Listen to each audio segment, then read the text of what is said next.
In example 4.5, it says use the graph of y equals f of x. So this is like example 4.1 where I gave you a picture already of what f was going to look like. So that way I don't have to give you the equation. You can just take the shape that's already provided and perform the transformation with that. So again, this is a piecewise defined function. You can see that from the picture. And we're supposed to use that picture, that graph, to be able to graph the function g of x equals, and then it says negative f of x. So remember, by our definition, we would interpret this as negative 1 times, and then the f of x represents your y values. But again, the goal of this section is to try to stay away from having to make a table. So when I see this kind of configuration, all I have to do is understand what type of reflection I'm being asked to perform. So this type of notation is going to indicate a reflection.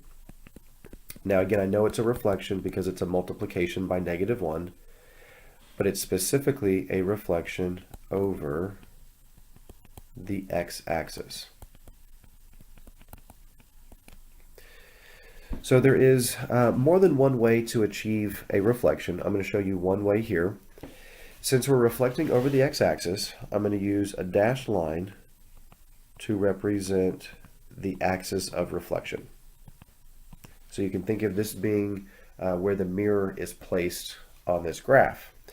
So anything that is below the x-axis is going to be reflected above, and vice versa will also be true, i.e.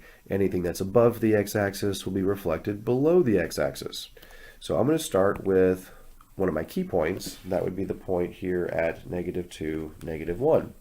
So that point is exactly 1 unit below the x-axis. So if I translate that, reflect 1 unit above the x-axis, then I should get its point to be at negative 2, positive 1. And I'll do the next key point that way. The next key point that I would like to use is this point at negative 1, positive 1. And this one is 1 unit above the x-axis.